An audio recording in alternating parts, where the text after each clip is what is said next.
Isang araw, may nag-uusap na apat na magkakaibigan na gustong sumali sa patimpalak ng pag-awit. Mga kaibigan, ayan na! Nariyan na si Alice! Kompleto na tayong apat! Pwede na tayong sumali sa paligsahan ng pag-awit. Ayaw kong sumali. Kayo na lang. Hindi ko na kayang kumanta. At isa pa, nakita nyo naman na mayroon akong kapansanan. Hindi ko na kayang umawit. Hindi pwede. Kailangan apat tayo. Kasi kung mawawala ang isa, mababawasan na tayo. Magiging 3 na lang kami.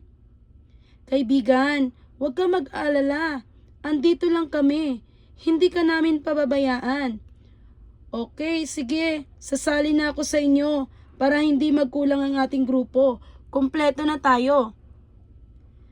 Munting tinig ko'y iyong pakinggan, simpleng awit, ika'y hahandugan.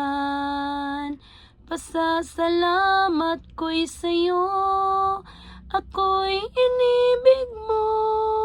hinibig mo kahit bata ako. Hinibig mo kahit bata ako.